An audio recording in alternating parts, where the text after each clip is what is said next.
गवैया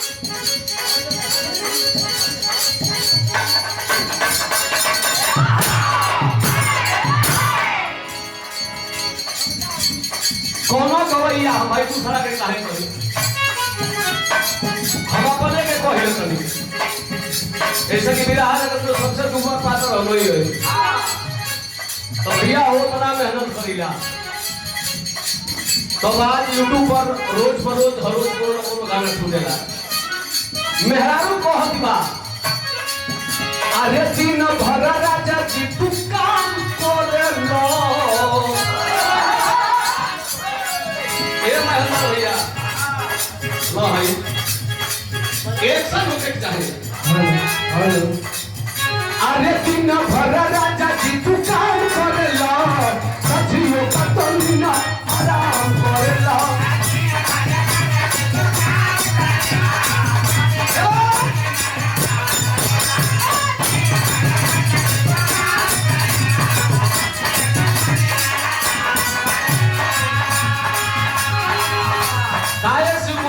सारू भाई हो हे दया भाई अरे दिन भर राजा जी तू काम करे लो सचियो का तुम आराम करे लो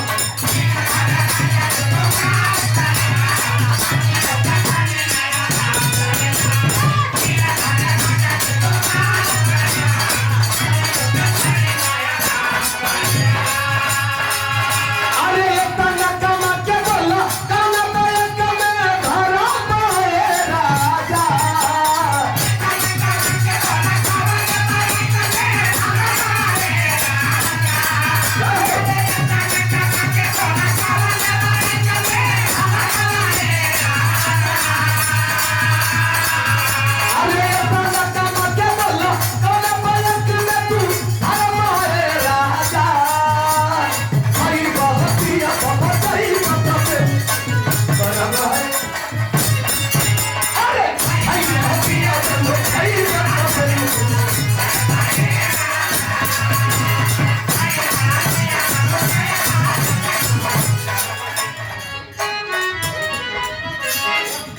और एक स्वर्ण पुरस्कार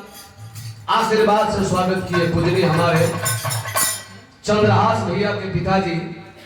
बाबूजी की ओर से स्वागत किया भैया तुमको भाई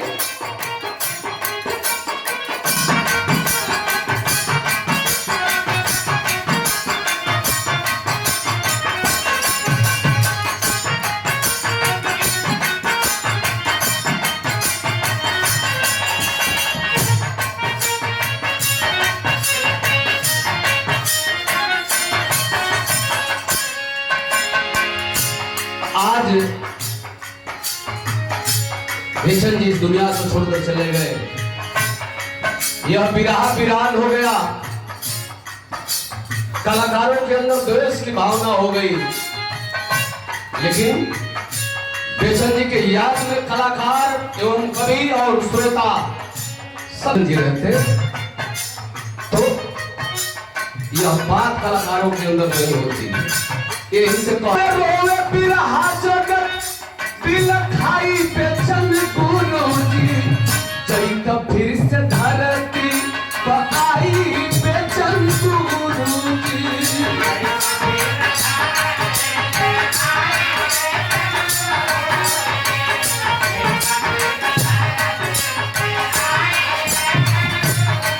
रोवे बिरहा जगत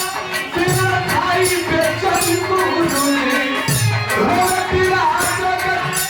दिल खाई बेचन गुरुजी चैत फिर से धरती पकाई बेचन गुरुजी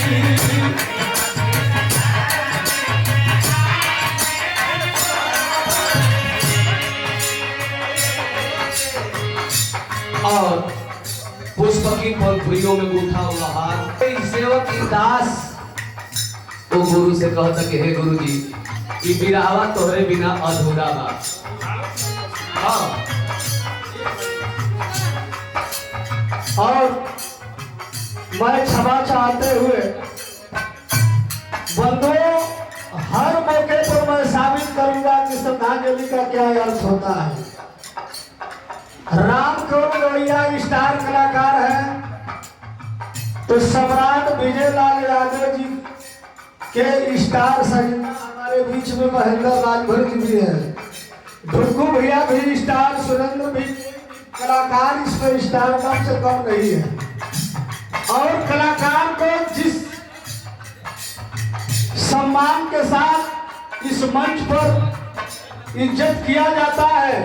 वही सम्मान इस साजिदों का किया जाता। कोई भी भेद कोई कलाकार नहीं निकाल सकता इस विषय में। क्यों? यह बिहार परिवार हमारा है और हम अपने भाई भाई में ही भेद करेंगे तो परिवार कब तक चलेगा, यह सीख लेनी होगी। बहुत बहुत धन्यवाद हमारे बड़े भाई राम।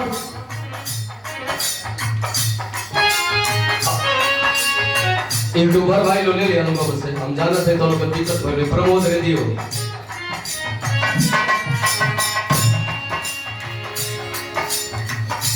और परमित्र हमारे रंगीन भाई है